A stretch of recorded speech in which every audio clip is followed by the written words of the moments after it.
Video مکمل دیکھیں اور نور تعلیم چینل کو سبسکرائب کریں۔ مصر ایک ایسی سرزمین جہاں راتیں بھی خوف سے کانپتی تھیں، جہاں طاقت قانون تھی اور ظلم عبادت۔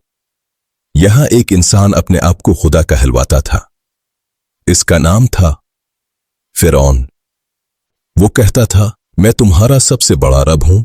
ایک دن فرعون نے اعلان کیا، بنی اسرائیل میں جو بھی لڑکا پیدا ہو قتل کر دیا جائے۔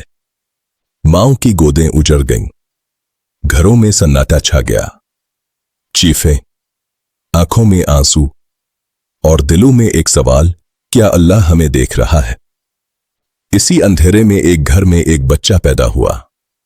ماں نے بچے کو سینے سے لگایا اور سسک کر بولی، اے میرے رب، میں اسے کیسے بچاؤں؟ پھر اللہ نے اس کے دل میں آواز ڈالی، اسے صندوق میں رکھو اور دریا کے حوالے کر دو۔ ماں نے اپنے بچے کو اللہ کے حوالے کر دیا۔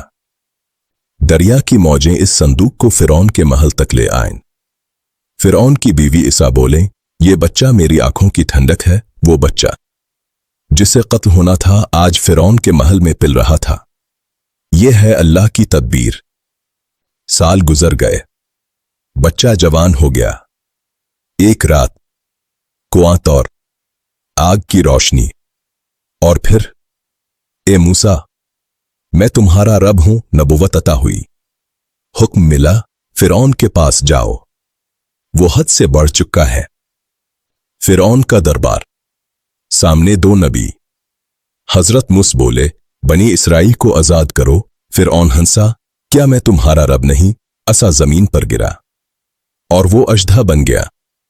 دربار لرز گیا، مقابلہ ہوا، جادوگروں نے رسیاں پھینکیں، حضرت موسیٰ نے عصا ڈالا، سب جھوٹ نگل لیا گیا۔